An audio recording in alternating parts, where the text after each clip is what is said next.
Hello guys, അപ്പോൾ മക്കളെ നമ്മളിന്ന് വന്നിരിക്കുന്നത് ആവിയിൽ പറയുന്ന കരിമീൻ പൊള്ളിച്ചതിൻ്റെ റെസിപ്പി ആയിട്ടാണ് കേട്ടോ. അപ്പോൾ നമ്മളിവിടെ 5 കരിമീനാണ് എടുത്തേക്കുന്നത്. അതാദ്യം തന്നെ നമുക്ക് മസാല തേച്ച് വെക്കണം. അതിലോട്ട് നമ്മൾ ഇഞ്ചി വെളുത്തുള്ളി പേസ്റ്റ് ചതച്ചുകൊണ്ടിരിക്കുകയാണ്. അപ്പോൾ നമുക്കിനി മസാല റെഡിയാക്കാം. അപ്പോൾ മുളക് പൊടി, മഞ്ഞൾപ്പൊടി, കുരുമുളക് പൊടി, ഇഞ്ചി വെളുത്തുള്ളി പേസ്റ്റ്, ഉപ്പ് ഇതെല്ലാം കൂടി ചേർക്കണം. എന്നിട്ട് കുറച്ച് ചെറുനാരങ്ങ നീര് കൊണ്ട് ഒഴിച്ച് ഇച്ചിരി വെള്ളം ഒഴിച്ച് നന്നായിട്ട് ഇത് മിക്സ് ചെയ്യണം. എല്ലാം നല്ലോണം കുഴഞ്ഞ വലിയ രീതിയിൽ മിക്സ് ചെയ്യണം. എന്നിട്ട് ഇത് നേരെ നമ്മുടെ കരിമീൻ കുട്ടപ്പന്മാരിലോട്ട് അപ്ലൈ ചെയ്ത് കൊടുക്കണം. നല്ലോണം അരഞ്ചമ്പറഞ്ച് എല്ലാ സ്ഥലത്തും തേക്കണം കേട്ടോ. ഇത് ശരിക്കും ഈ മസാലയിൽ ഇങ്ങിയിരിക്കണം.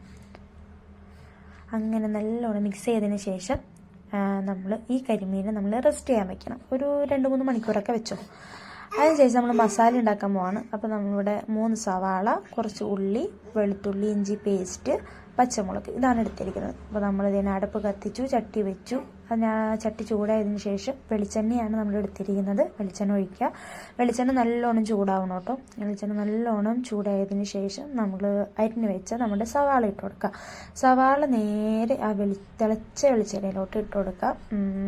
എന്നിട്ട് നല്ലോണം വഴറ്റണം കേട്ടോ. സവാള നല്ലോണം വഴറ്റിയതിന് ശേഷം നമ്മൾ അതായത് കടിക്കാനും കിട്ടണം കേട്ടോ. അന്ന് വഴൻ്റെ രൂപത്തിലിരിക്കുക വേണം. അതിലോട്ട് നമ്മൾ കുറച്ച് ഉള്ളിയും കൂടി ആഡ് ചെയ്യണം. നമുക്ക് ആവിയൊക്കെ പറിക്കാൻ നമുക്ക് കാണാൻ പറ്റും. എന്നിട്ട് നല്ലോണം മിക്സ് ചെയ്യുക.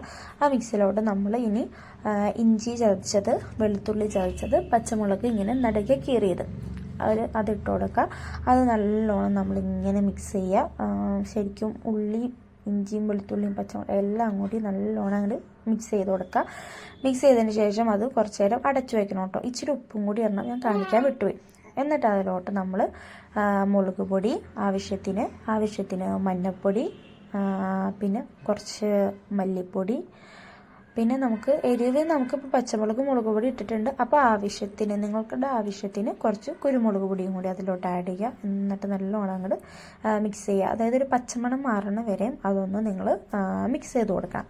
മിക്സ് ചെയ്തതിലോട്ട് നമ്മൾ നേരെ 2 തക്കാളി അടിച്ചതാണ് ഞാൻ എടുത്തിരിക്കുന്നത്. പുളിക്ക് വേണ്ടിയാട്ടോ നമ്മൾ തക്കാളി എടുക്കുന്നത്. അപ്പോൾ നിങ്ങളുടെ പുളിയുടെ അനുസരിച്ച് നിങ്ങൾക്ക് എടുക്കാം. ഞാൻ 2 തക്കാളി എടുത്തിട്ടുണ്ട്. അത് നല്ലോണം അടിച്ചിട്ട് ഇതിലോട്ട് ഒഴിച്ചു കൊടുക്കുക. അപ്പോൾ ഒരു കുഴമ്പ് രൂപം വന്നിട്ടുണ്ട്. എന്നിട്ട് നമ്മൾ മിക്സ് ചെയ്തതിന് ശേഷം ആണ് നമ്മൾ ഉപ്പ് ടെസ്റ്റ് ചെയ്തിട്ട് ഉപ്പ് ഇടേണ്ടത്. അങ്ങനെ നമ്മുടെ മസാല ഇവിടെ റെഡി ആയിട്ടുണ്ട്. നമുക്ക് കരിമീൻ കുട്ടപ്പന്മാർ നമുക്കൊന്ന് ഫ്രൈ ചെയ്തെടുക്കാം.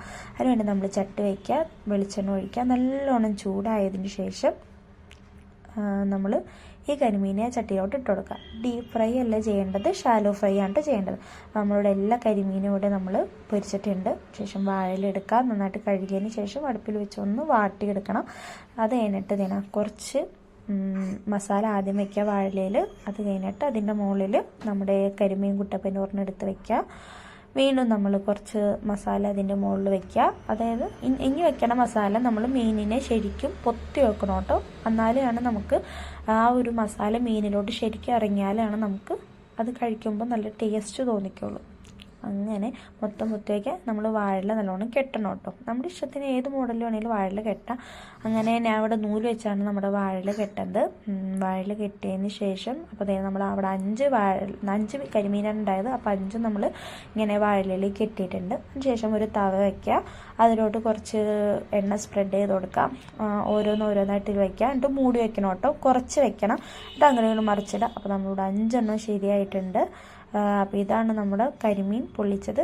അപ്പോൾ ഈ റെസിപ്പി ഇഷ്ടമായെങ്കിൽ ലൈക്ക് ചെയ്യുക, ഷെയർ ചെയ്യുക, സബ്സ്ക്രൈബ് ചെയ്യുക. ബൈ.